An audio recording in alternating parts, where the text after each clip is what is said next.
pain. You know how many times I wanted to just give up? How many times I've thought about ending it? Life is hard. Easy, it's not an option. But it's worth fighting. It's worth believing. It's worth giving yourself a chance. It's worth mustering yourself up, standing up inside yourself. It's worth fighting relentlessly, never giving up. It's worth fighting a good fight.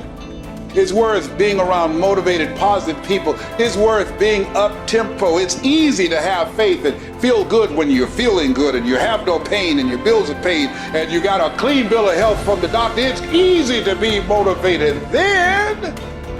But when that's not the situation, it's hard. When you look in the mirror and you don't see the person that you once saw. It's hard. I know it's hard, but do it hard. You got to go all the f in. When there's a will, there's a way, and there's always a way. When you're committed, you don't care about the facts. You don't care about the odds. You don't care about the opinions of others. The only thing you care about is making it through to the other f***ing side. No matter what it takes. You just got to keep searching, keep fighting, keep hammering, keep failing, keep trying, keep getting back up again, and stop at nothing to reach it.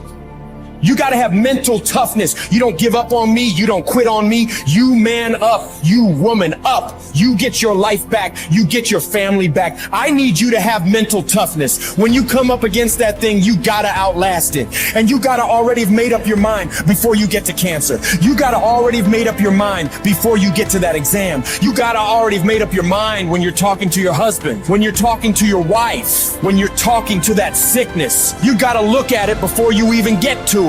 So don't you ever give up. You get to make a choice. Is failure going to break you or is failure going to make you? You get to decide. Failure doesn't. It's okay to fall. It's okay to cry.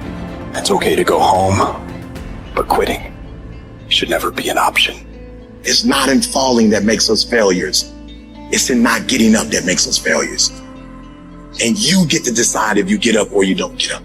I can accept failure. Everyone fails at some point. I cannot accept not trying. I don't feel rejected. I tried. How do you feel rejected when you try? The person who didn't try should feel rejected. The person that didn't try should feel defeated. I tried. I don't feel rejected. I feel good about myself. I don't feel bad. I gave it 120%. You can't never feel bad when you put forth 120%. You can't let the outcomes make you feel whack. I'm not whack. I'm a warrior. I'm a problem solver. I'm not soft. I'm not weak. I don't quit. I don't give up. I don't surrender. I don't always win, but I always try. When you believe with everything in you that you are destined for greatness, you will find a way. You turn a tragedy into a triumph, despair into repair, pain into gain, adversity into prosperity. You have to know that this thing is going to work. Come hell or high water, whatever it is that I set out to do, it may not happen in 6 months, it may not happen in a year, it may not happen in 2 years, but at some point, my dream is going to become a reality. I think about my why. I can't quit. I can't stop. I can't get tired. I can't give up. I can't give in. My mama counting on me. My wife is counting on me. When you ain't got nothing left in your tank, you got to think about the people in your life that you're doing this for. And then if you could think about them, you could go one more mile. You could go one more day at work.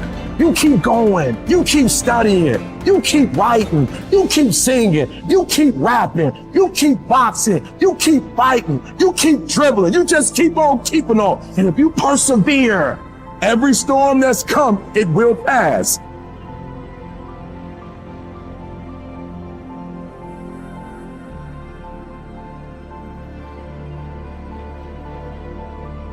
Do you know abundance is our birthright? Abundance is our birthright, and everywhere you look, you see abundance. Everywhere you look. There's an abundance of leaves on the trees. There's an abundance of snow in the ground. There's an abundance of water in the universe. There's an abundance everywhere you go, and you and I have the ability to create an abundance. Now you take nothing with you, you'll never own anything. You arrive with nothing, you're going to leave the same way. It's like somebody said, you come in with no hair and no teeth, no money, that's the way you leave. But while you're here, you can enjoy an abundant life. You can have all of whatever it is you want, but you have to earn it. Now, what would abundance be in your life? What would abundance be? To one person, it may be different than to another. But understand this, it all starts in our mind. Most people are letting what they have now control how they see themselves. They let their bank account control them. They let the friends they have control them. They let their conditions or circumstance control. That's not where we want to go. We want to go inside. Everything starts from the inside out. So let's start over. Let's start over. If life isn't the way you want it now, make up your mind. You're going to start over. You're going to sit down. You're going to write out how you do want it. Now, we want abundance. We want an abundance of friends. We want an abundance of money. We want an abundance of all the good things in life that make us more comfortable and have us enjoy life to a greater degree. And you know, we can have it, but we've got to understand we can have it. We've got to understand that we have infinite potential locked up within us. We've got a marvelous mind. We can think anything we want. You know, Viktor Frankl spent the war years in a concentration camp. And he said, regardless of the intellectual or physical abuse he was subjected to, no one could cause him to think something he didn't want to think. All the great leaders, all down through history, they have been complete, unanimous agreement. We become what we think about.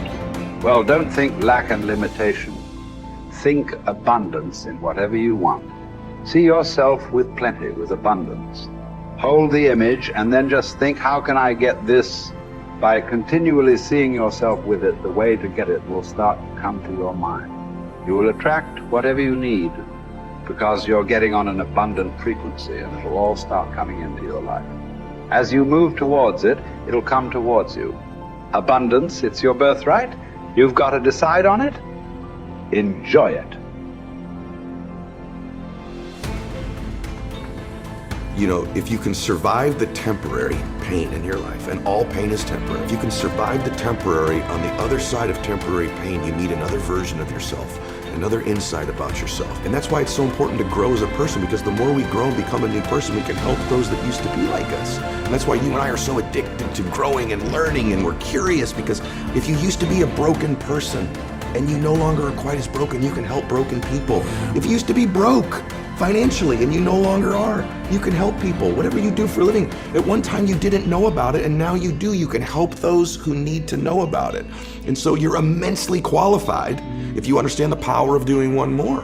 95% of people have an operating system in their mind where they operate out of history and memory. 5% of humans operate out of vision and imagination. So the reason we're so much happier, I believe, when we're children is we have no history and memory. So we operate out of imagination and dreams and vision.